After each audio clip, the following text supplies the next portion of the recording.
لو عملتي المفارش بالطريقة اللي انا هوريها لك دي، خلال نص ساعة هتعملي المفارش البيت كله من غير اي مجهود وبمنتهى السهولة.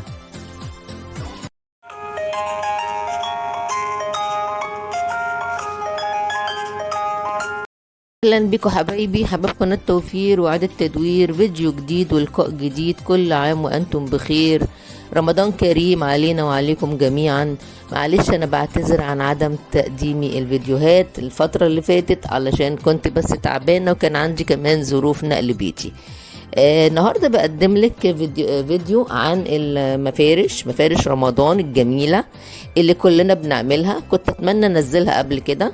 هتشوفي معايا اسهل طريقه لعمل مفارش رمضان. حتى لو انتي ما عندكيش مكنه هتقدري تعملي معانا المفارش الجميله دي بمنتهى السهوله، مفيش اي مشكله خالص. شوفي معانا الفيديو للاخر وهتقدري تعرفي الخطوات اللي احنا ممكن نعمل منها المفارش الجميله دي. بينا نبدأ مع بعض. طبعا علشان ارتفاع الاسعار اللي احنا شايفينه الايام دي هيبقى صعب جدا على الواحد ان هو يروح يجيب كذا متر، فاحنا عملنا المفارش المرة دي عملناها باقل تكاليف، وجبنا يعني مثلا مترين وعملنا بيهم، يعني عملت انا واختي علشان ايه طبعا التكاليف ما تبقاش كتير. وهتشوفوا بقى الطريقة يا جماعة معايا. سواء انت بتعرفي تخيطي او ما بتعرفيش، هنقولك على طريقتين للعمايل بتوع المفارش دي، سواء على المكنة او هتعمليهم على ايديك. خليكي بقى معايا لاخر الفيديو وشوفي احنا هنعمل ايه. ولو لحد دلوقتي عجبك اللي احنا هنقوله ويعني متشوقة انك تتعلمي معانا، ما تنسيش تدوسي لايك للفيديو. ولو انت مش مشتركة او لو انت مش مشترك في القناة، اشترك في القناة وفعل زر الجرس عشان يوصلك مني كل جديد. بدأنا بقى ناخد المقاسات زي ما انتوا شايفين كده. احنا والله ما كناش هنعمل حاجة، بس طبعا الاولاد طلبوا مفارش، وطبعا بيحبوا يبقى اجواء رمضان بقى في البيت، وكل بيت بيحب يجهز طبعا ايه الموضوع ده. مش هيبقى غلا، وكمان يعني مفيش سعادة من اننا نحقق حلم الاولاد يعني. وبعد كده المهم خدنا المقاسات، وبتاخدي مقاس كل حاجة بتحدديها.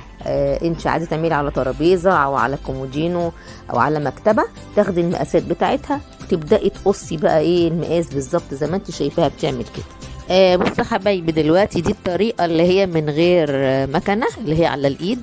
قبل اي حاجة هتاخدي المفرش بتاعك، القماشة يعني بتاعتك حسب اللي انت قصاه او المقاس اللي انت عاملاه، تبداي تتنيها بالتسريج بالابره الخياطه على ايديكي.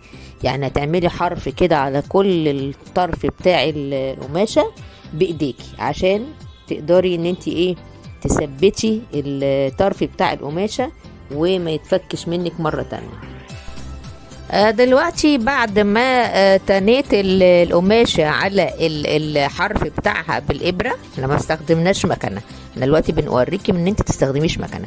هتجيبي بقى الفرنش اللي هو اي لون بقى انت عايزاه، انت بتجيبي لون مناسب طبعا، احمر اصفر على حسب الرسمة.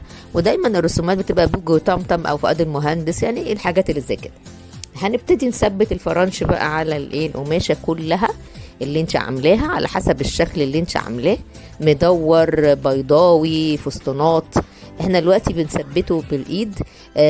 راعي برضو ان انت تجيبي خيط يكون لون الفرنش عشان لما اجي اسرجه كده واعمله على ايديا ما يبانش. ودي اسهل طريقه بصراحه يعني يا جماعه، لان مش معظمنا عندنا مكنه خياطه.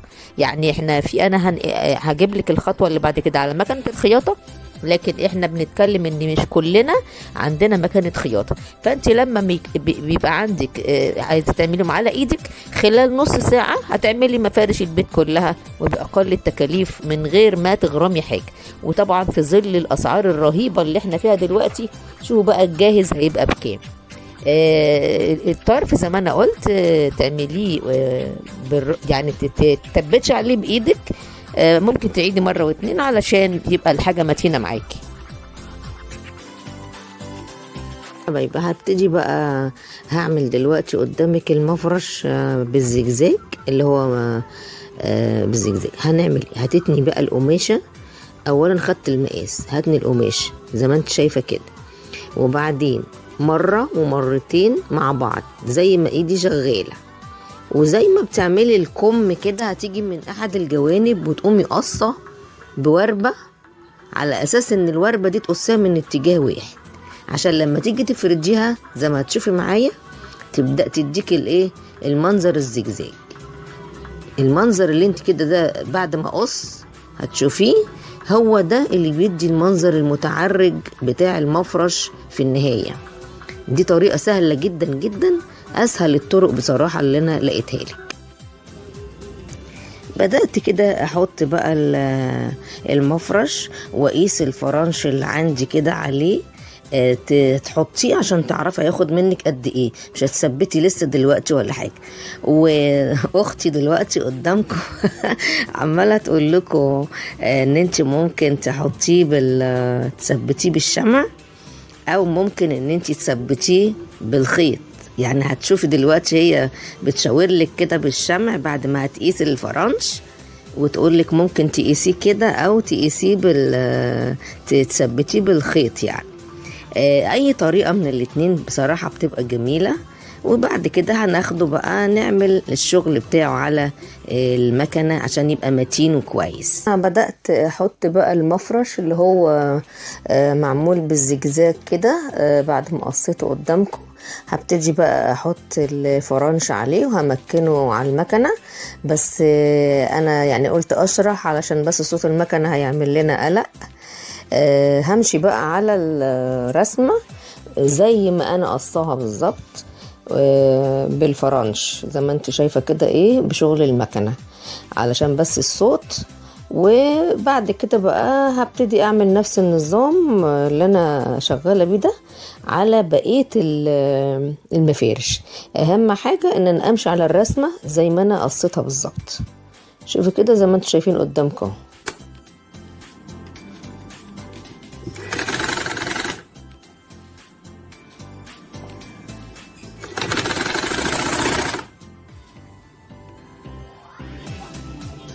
ايه بقى رايك في الجمال اللي انت شايفاه كده ده؟ انا دلوقتي خلاص كده خلصت تركيب الفرنش على المكنه، المره دي على المكنه. يا اما زي ما قلت في الاول ممكن يا اما بشمعه يا اما يتثبت يعني بالخيط على الايد، بس انا بصراحه بفضل اللي هو على المكنه احسن، بيبقى متين. شايفه كده الرسمه وضحت وبقت مديه منظر جميل، والفرنش متركب عليها، والزجزاج كمان بيدي منظر جميل في الرسمة. ايه رأيكم؟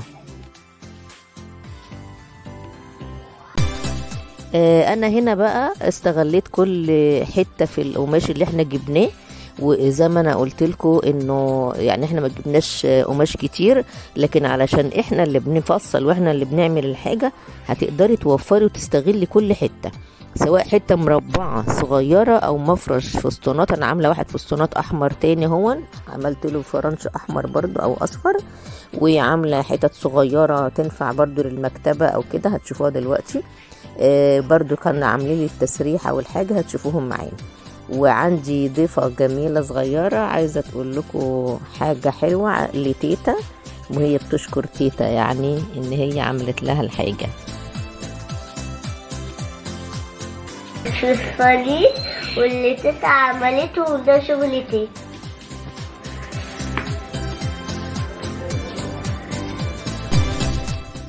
حبايبي بعد ما خلصنا كده المفارش بتاعتنا، سواء احنا خلصناها في بيت بنت اختي، عملنا على الكومودينات وعملنا على التسريحة وعملنا في الترابيزة بتاعة الانتريه.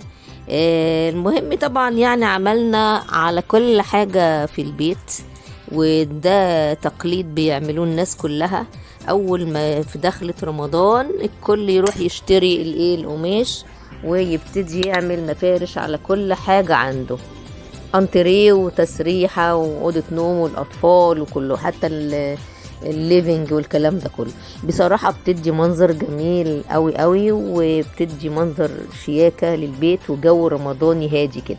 وهنشوف بقى دلوقتي في الشقة الكبيرة. بصوا حبايبي بقى انا كده خلصت كل حاجة. وبدأت بقى ألف معاكي على الحاجات اللي أنا خلصتها. شوفي منظر الترابيزة الجميل وتركب عليها الفرنش. دي الترابيزة الكبيرة. كمان ممكن تشوفي انه لو في رسمة، ممكن الرسمة دي انا فرغتها وحطيتها على ترابيزة جانبية. ممكن برضو انت هتشوفي كده معايا الترابيزة الكبيرة بتاعت السفرة معمول عليها المفرش برضو بمساحتها الكبيرة اللي عملناه قدامك. الجزامة برضه هتلاقي عليها اللي هو معمول بالفستونات، مدي منظر جميل جدا بتاع الفستونات. وكل حاجة انا لقيت ممكن افرغ منها الرسمة فرغت الرسمة منها.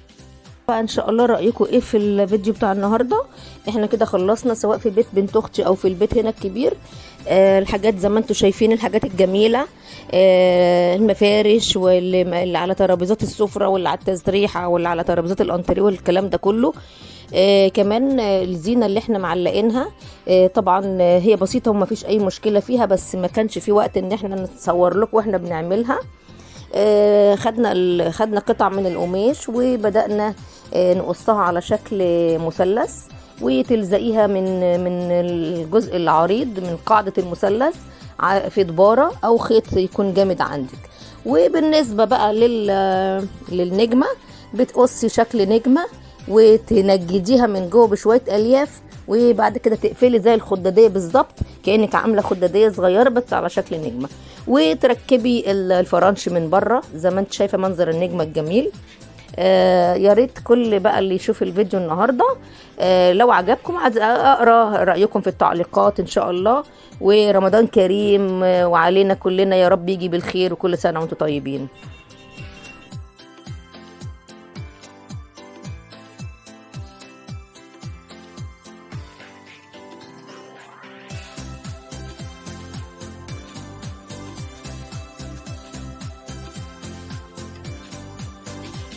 باي باي باي، اشوفكم باذن الله في فيديو قادم وفكره جديده وافكار جديده ان شاء الله، وتكونوا صايمين ان شاء الله، ويا رب كده يجي علينا بالخير.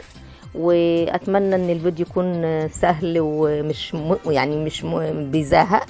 والى اللقاء ان شاء الله في فيديو قادم واعمال جديده. كل عام وانتم بخير.